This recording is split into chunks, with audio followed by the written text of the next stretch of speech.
խոսքի վերջին բաժնին գանք, ովքեր որ առաջին անգամ չեն գիտեն, որ մենք շարք ենք սկսել եւ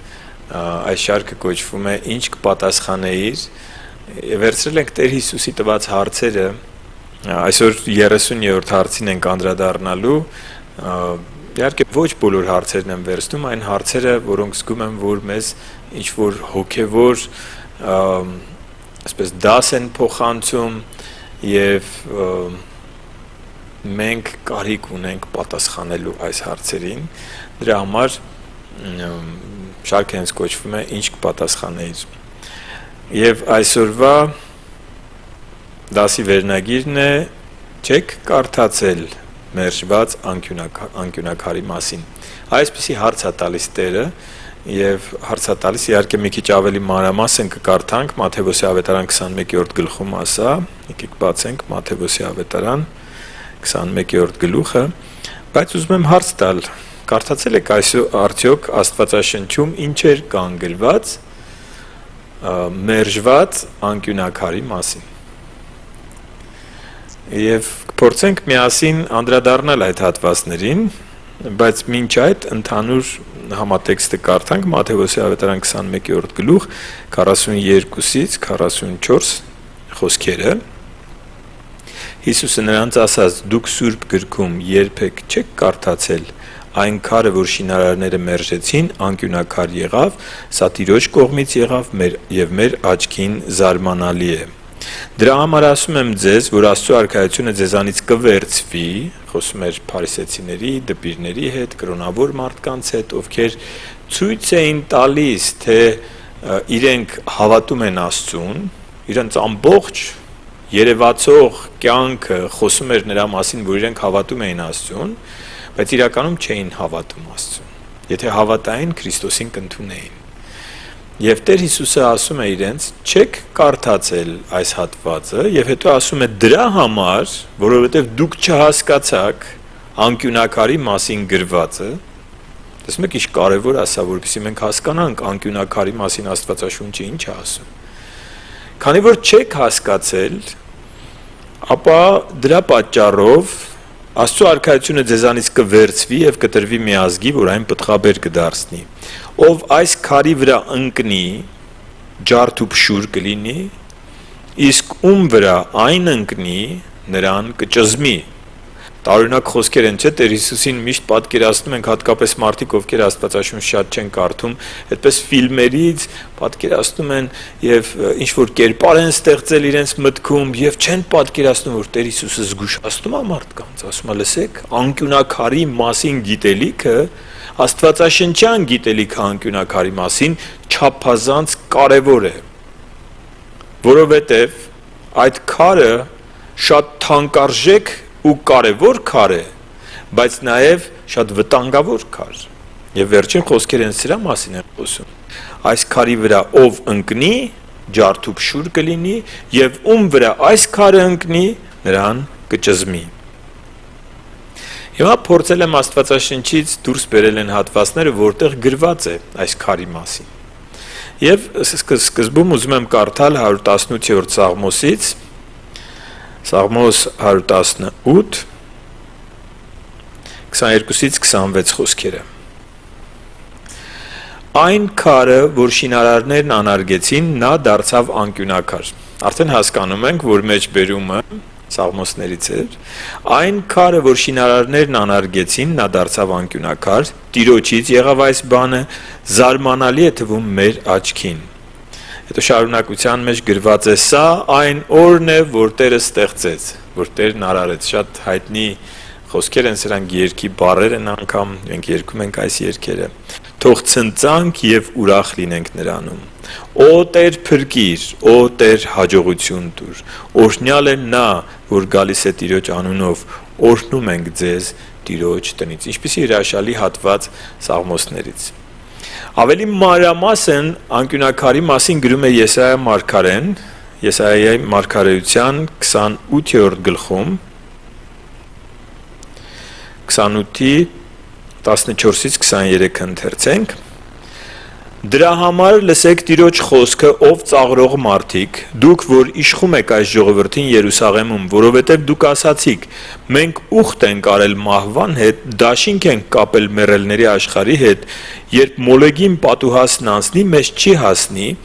որովհետև մենք սուտը մեր պատասպարանը դարձրինք եւ խաբեության մեջ ենք թաքնված։ Երբ որ այս խոսքերը կարդում էի պատրաստվելիս այս պատգամին, հիշեցի մեկի այդ զրույցի մեջ, ասում էր ես միշտ լեզու գտնող մարդ եմ։ Մի ծանոթ կգտնեմ, խոսում էի հավիտենական կյանքի, հավիտենական տանջանքի մասին եւ դատաստանի իրողության մասին, որովհետեւ Աստվածաշունչն է ասում, մարդուն տրված է մեկ անգամ մեռնել եւ դրանից հետո դատաստան, ինքը կանգնելու է դատաստանի առջև, ինքը ասում էր շատ մի անհանգստացի իմ համար, ես նենց մարդ եմ միշտ ծանոթ եմ գտնում, այնտեղ էլ մի ծանոթ կգտնեմ, այսինքն ապաշխարելու փոխարեն, ու հիշեցի, այստեղ գրված է մարդիկ մտածում են, որ մահվան հետ ուխտ են արել, մեռելների աշխարհի հետ էլ դաշինք են կապել, մտածում են, որ ամեն ինչ լավ է լինելու, մենք ոչինչ մեղքի կյանքով կապրենք, չենք ապաշխարի, բայց հետո Աստված ջան, դու բարի ես, դու մեզ կփրկես։ Մենք այս կյանքը վայելենք, մեկը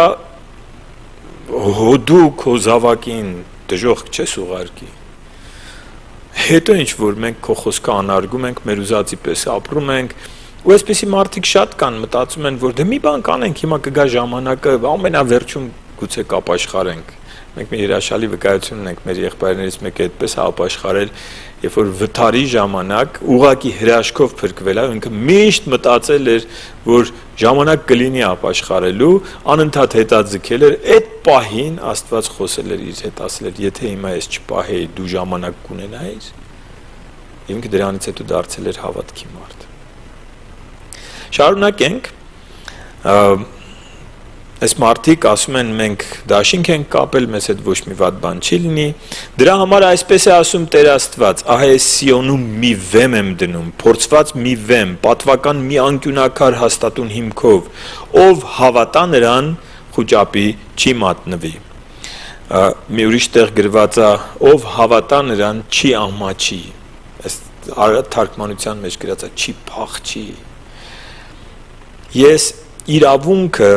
լարաչափ եւ արդարությունը հարթաչափ պիտի դարձնեմ, կարկուտը պիտի քշի ստության պատսպարանը եւ թաքստոցը ջրերը պիտի ողողեն, այն որ դու քո մարդկային կերպով մտածում ես մի ճարկը գտնեմ, որ եւ մեղքի կյանքով ապրեմ եւ փրկություն ունենամ, Աստված ասում է քո պատսպարանն էլ է ջրհեղեղ լցվելու, ջրերը պիտի ողողեն քո ստության պատսպարան են, որ ստությամբ քեզ համար ինչ որ մի ապահովություն է սարքել, սա իր կարկուտն է խփելու։ Մահվան հետ ձեր ուխտը պիտի ջնջվի եւ մեռելների աշխարհի հետ ձեր կապած դաշինքը չպիտի հաստատվի եւ երբ մոլեգին պատուհասն անցնի, դուք դրանից ոտնատակ պիտի գնաք։ Եթե անկյունակարը չհասկանաք։ Այ անկյունակարը մեր ապահովությունն է։ Ինչ է անկյունակարը, սիրելիներ, ինչու է այսպես կարևորում Աստվածաշունչը եւ հենց Տեր Հիսուսը, ինչու է կարևորում անկյունակարի մասին այս ուսուցումը։ Մենք այսպեսի գեղեցիկ բառ է հնչում անկյունակար, բայց մենք պիտի հասկանանք ինչ է եղել անկյունակարը այն ժամանակներում։ Հիշում եք մեր հերմենևտիկայի դասը, որ պիտի գնանք այն ժամանակները, որպեսզի հասկանանք։ Եվ անկյունակարը, քանի որ այն ժամանակ երկաթ բետոնե այդ կոնստրուկցիաները չեն եղել, հիմա գիտեք հիմքը, որ շենքի հիմքը Երևանում բարձրահարկ շենքեր, անգամ Էջմիածնում բարձրահարկ շենքեր են կառուցում, արտասահմանում շատ ավելի շատ հարկերով շենքեր են կառուցում եւ որքան բարձր է շենքը, որքան ծանր է շենքը, շինությունը, այնքան պիտի ամուր լինի հիմքը։ Եվ հին ժամանակներում պակաս, չասեմ այդքան բարձր, բայց նաև ծանր շենքեր են եղել։ Օրինակ տաճարի կառուցվածքը, եթե նայեք իր չափերը, բավականին մեծ ծանր շինություններ են եղել, իրենց համար ամուր հիմք է միշտ պետք եղել։ Լինի ծանր շինություն, մեծ շենք, թե փոքր շենք, ասեք, որ առանց հիմքի շենքը փլուզվում է։ Եվ քանի որ այդ երկաթ բետոնե կառուցվածքները չեն եղել, հիմա գիտեք այդպես գործում են իրար մեջ, հետո երկաթը գործում են իրար մեջ, բետոնով լցնում են, ամրացնում են եւ հատկապես ուշադիր են անկյունների հարցում։ Մեր մեջ կան շինարարներ, շատ կարեւոր է որ անկյունները ամուր լինեն։ Այն ժամանակներում ուրիշ տեխնոլոգիա է եղել։ Քարհանքից կտրել են մեծ քարեր, որոնք ամբողջական կտրվել են անկյունաձև, տաշվել են անկյունաձև։ Եվ երբ որ շենքի անկյունները մեկ կտորից քար է եղել, ասենք 4 անկյուն ունի շենքը կամ չգիտեմ, եթե քառակուսի ձև չի եղել, շատ են եղել, որքան անկյուն որ ունեցել է շինությունը, այնքան անկյունակար եւ սա շատ ծանր քարեր են եղել։ Պատկերացնում եք մեծ ամբողջ պատի այսպես անկյունի չափով եւ մեկ կտորից, որպեսզի ճաքեր չտա դրա վրա կառուցված պատը։ Եվ այդ շենքի ամրության գրավականն է եղել։ Շինության ամրության գրավականն է եղել անկյունակարը։ Երբ որ Տերը ասում էր ես եմ ձեր կյանքի անկյունակարը, ինքը ասում էր եթե ես չլինեմ հիմքը, դուք փլուզվելու եք։ Հիշում եք այն մարդը, որ իր տունը կառուցում է ավազի վրա, կամ այն մարդը, որ իր տունը կառուցում է ժայռի վրա։ Ինչն էր ժայռը։ Տեր Հիսուսն ասում էր ով իմ խոսքերը լսի եւ դրան կատարի կնմանեցնեմ այն մարդու, որ այն իմաստուն մարդուն, ով իր տունը կառուցեց ժայռի վրա։ Իսկ ով իմ խոսքերը լսում է, բայց չի կատարում,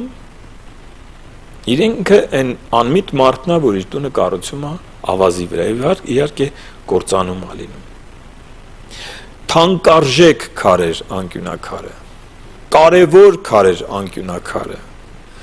Քո հավատքի տան ամրությունը կախված է Հիսուս անկյունակարից, եթե քո կյանքում ընդունես իրեն։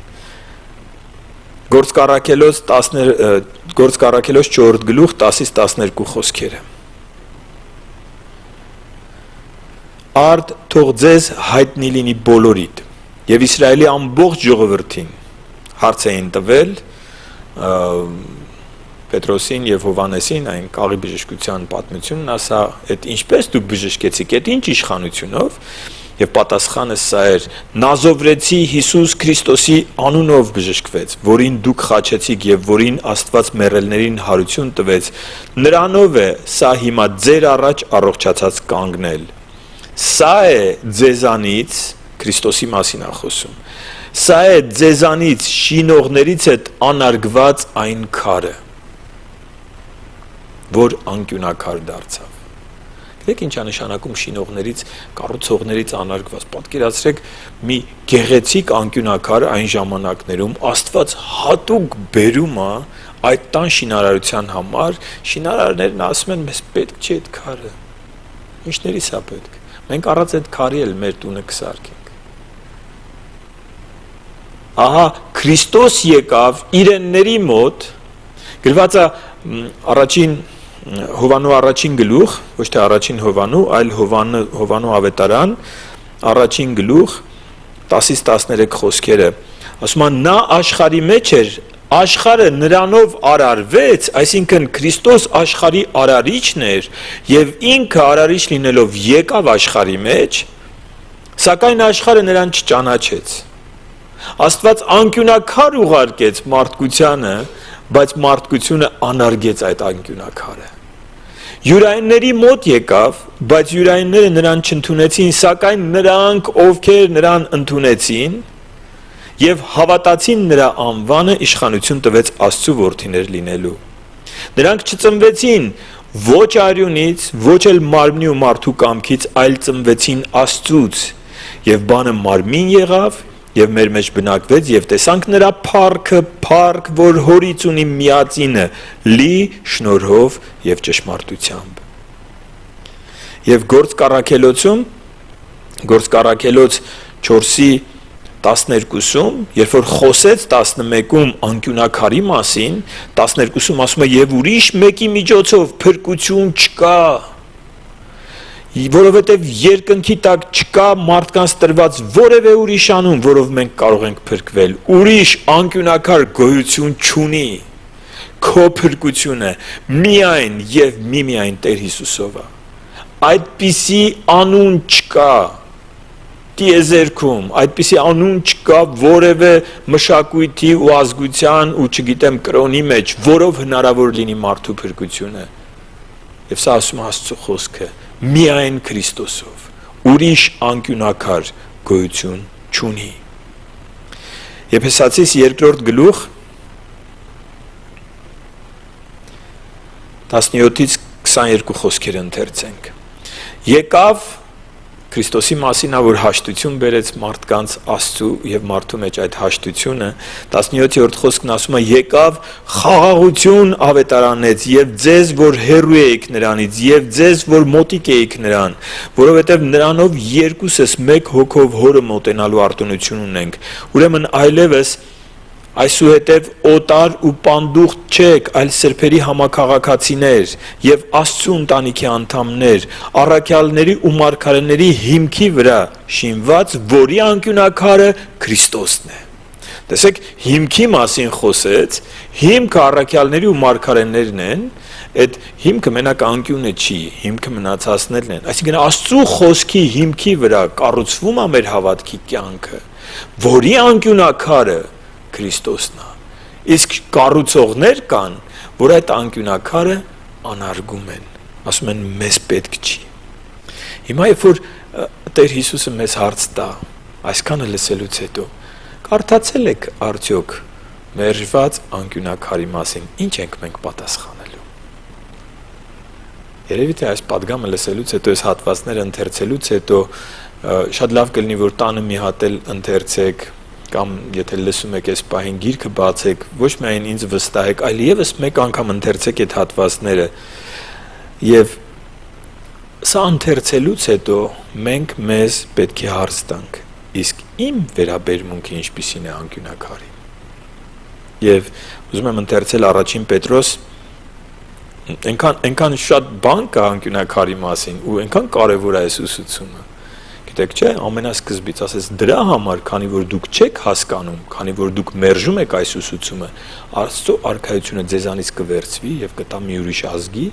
կտրվի մի ուրիշ ազգի, որ այն պտղաբեր կդարձնի։ Այսինքն Աստված ուզում է, որ մենք այդ անկյունակարի վրա կառուցենք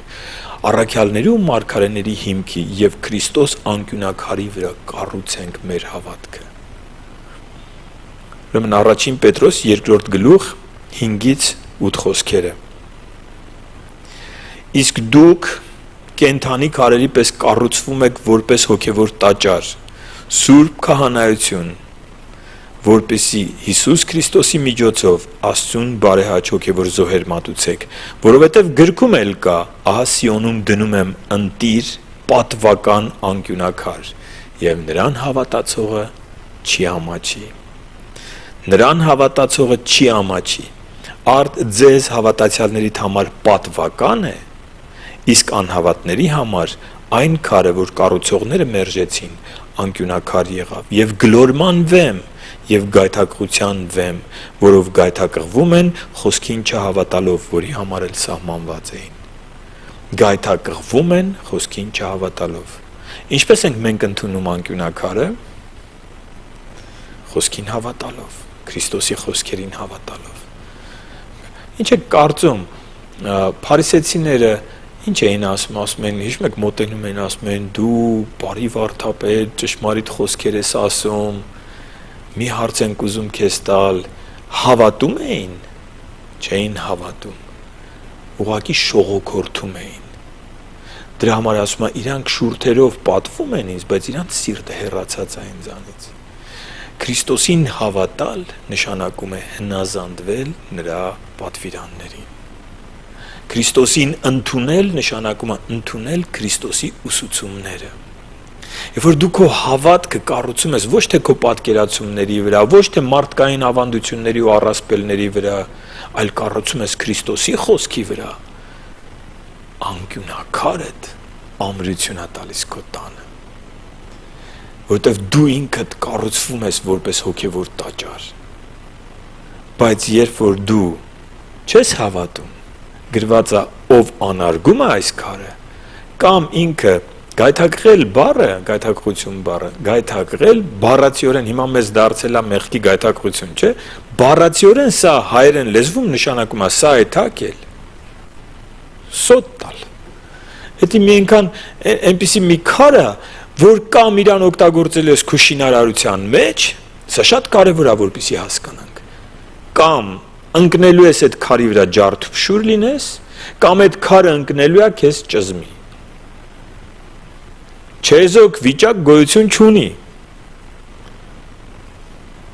Քո վերաբերմունքը Տեր Հիսուսի ուսուցումներին չի կարող լինել չեզոք։ Ես ոչ հավատում եմ, ոչ էլ չեմ հավատում։ Չի լինում այդպիսի բան։ Ասեք, որ դա նորմալ տրամաբանական պատասխան չի։ Ես ոչ հավատում եմ, ոչ էլ մերժում եմ։ Չկա կամ հավատում ես եւ ընդունում ես, կամ մերժում ես։ Կամ այդ անկյունակարը քո հիմքի ամրությունն ապահովելու, քո կյանքի եւ հավիտենական կյանքի, կամ քո կործանման պատճառը լինելու։ Քրիստոս կործանման պատճառ, այո։ Հիշում եք, որ մեզ ասում է դուք Քրիստոսի անուշ բույրն եք։ Հիշում եք այս խոսքերը Աստվածաշնչից։ Ինչ է ասում։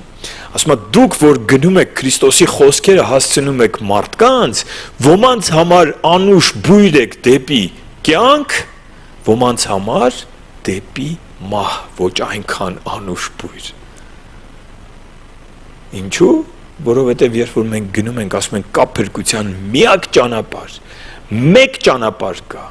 եւ Հիսուս Քրիստոսին հավատալու միջոցով այդ ճանապարհը, որ մարդը ասում է պետք չի ինձ ձեր Քրիստոսը, պետք չի ինձ Աստվածաշնչի Քրիստոսը, իմ Քրիստոսը լավն է, ձեր Աստվածաշնչի Քրիստոսը լավը չի, իմ Քրիստոսը ինձ չի ասում դառի հավատացյալ ձեր նման, մեր Քրիստոսը չգիտես ինչու ասում է մի եղեք անհավատ, այլ եղեք հավատացյալ, եւ դա գրված է, դա Թովմասին ուղղված խոսքերն են, եւ հավատացյալ բառի մեջ վատ բան չկա, մեզ համար պատիվ է լինել հավատացյալ, որտեղ մեր Տերն է ասում կամ հավատացյալ ես, կամ անհավատ, բայց ուզում եմ, որ բոլորը դառնան հավատացյալ, կամ հավատում ես իմ խոսքերին եւ ունես փրկություն, որովհետև քո հավատքի կյանքը հիմնված է անկյունակարի վրա, կամ ինձ մերժում ես եւ կործանվելու ես, եթե չապաշխարես, եթե չփոխես քո մոտեցումը անկյունակարին։ Քո վերաբերմունքը Տեր Հիսուսի ուսուցումներին եւ նրա խաչի զոհին, նրա խոսքերին եւ նրա կատարած գործին, նույնն է, թե ինչպես ես վերաբերվում այդ անկյունակարին։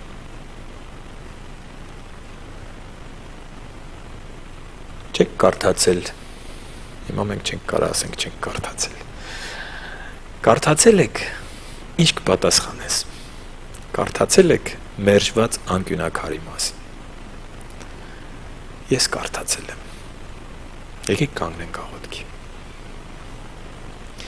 Շնորհակալ ենք Տեր։ Քո ամեն զգուշացումը, անգամ ամենախիստ զգուշացումը դատապարտություն չի։ Գրված է, որ դու չեկար այս աշխարհը դատելու, այլ եկար փրկելու։ Եվ ամեն մեկը, որ կլսի այս ուսուցումը անկյունակարի մասին եւ զգուշացումը անկյունակարի վրա ջախջախվելու կամ անկյունակարից ճզմվելու, թող ընդունի սա որպես քո սիրո զգուշացում,